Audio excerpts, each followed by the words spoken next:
Hello there, Firefly Home Energy Cleans, Nicole here, and I'm really excited to show you some of my favorite books. And again, just as an idea of also knowing where my philosophy comes from, where my knowledge comes from, where what I share with you in Instagram or in YouTube comes from, so you can either go and look for your own, or you can have idea, order them online, use, borrow them from the library, and so on. So, sorry, I'm a little bit change of season. So, again, actually, one of my favorite books is this. Any books from Mircea Eliade.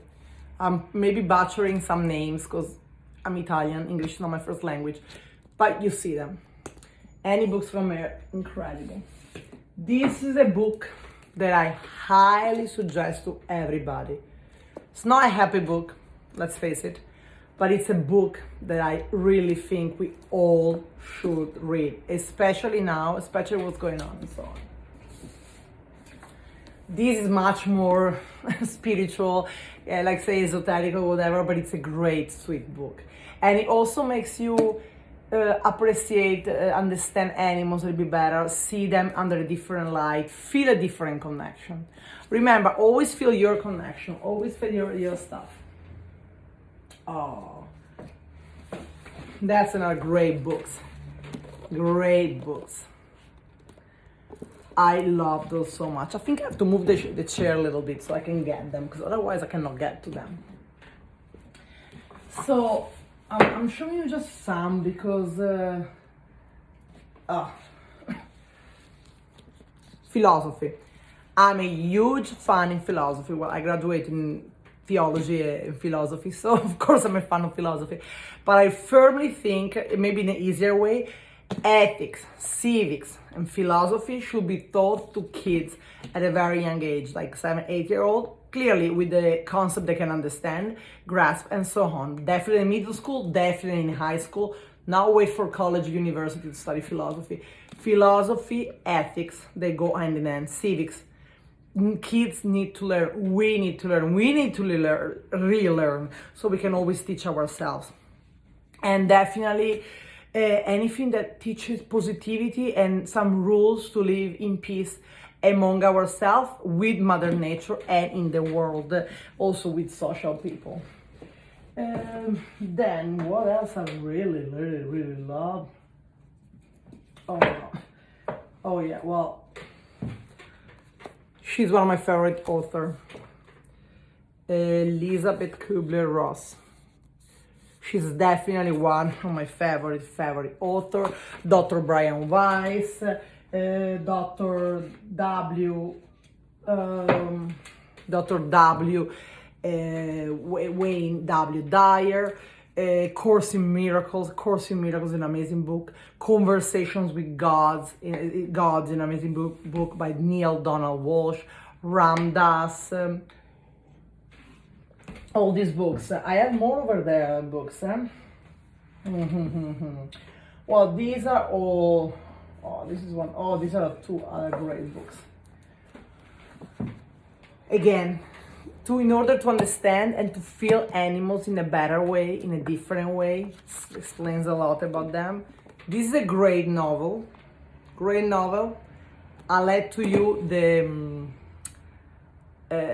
Let's say understanding of it, the analyzing it, but it's a great novel. Actually, he has also the 9th revelation, the 10th revelation, and the 11th revelations, which I highly suggest. Whoa, one just fell down. Great book, one of my favorite. This is one of my favorite, together with the winner is great books, especially if you come from another culture. So reading books from different cultures, different philosophy of your own, I think is very enriching, because it makes you think, it makes you understand, and it makes you Wonder about your own belief system, what you've been told your whole life, because your belief system comes from somewhere. Comes from teacher, from family members, comes from priests or community members, comes from the governments, comes from a lot of things. So reading books, and more than one possibly, or watching documentary now on YouTube, something good, but I'm also a big fan of reading, of different philosophies, of different ideas, can really be enlightening, can mind-opening, heart-opening, especially if you have a resistance. Like if you are resistant to Quran or to the Muslim and everything, you should start reading it or understanding it. And now, again, never one book or one edition. Always look for different sources.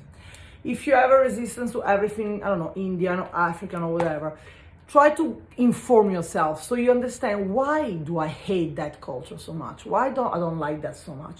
Why I resist that so much? Why I don't believe in UFOs? Or why I think the only healing possible is the medical healing with people that came from a medical profession recognized by my own state, by my own country, by the Western world ways. And now maybe there's some other kind of energetic healing or sound healing, or let's see. I'm a big fan of try to read quantum physics. Science is important, so always have a base in anthropology, biology. That's very important because it's the world we're made of. It's what we're made of. But then also go a little bit further, like what is quantum physics? What does it talk about? What is energy? What does it mean? And again, if you really don't want to read, there's amazing documentaries out there. There's amazing YouTubers or YouTube videos out there. The people that put tons of work and tons of effort to do great content for us. Graham Hancock. Graham Hancock is an amazing person. He has amazing books and he has amazing stuff out there. Noam Chomsky, another great thinker. So try to always search for something more, something different, something also that you're not used to. And then try to learn more. Again, try different things. That's how we can understand more. That's how we can understand better others. That's how we can be less divided.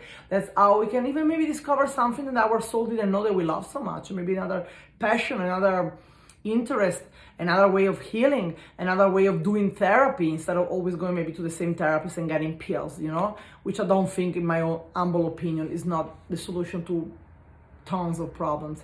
So again, try, and again, never listen to only one person. So never listen to only me, never listen only to your family, or only to this, or to your best friend, to your go-to when you need to talk to someone. Always ask for different opinion and then listen to your own.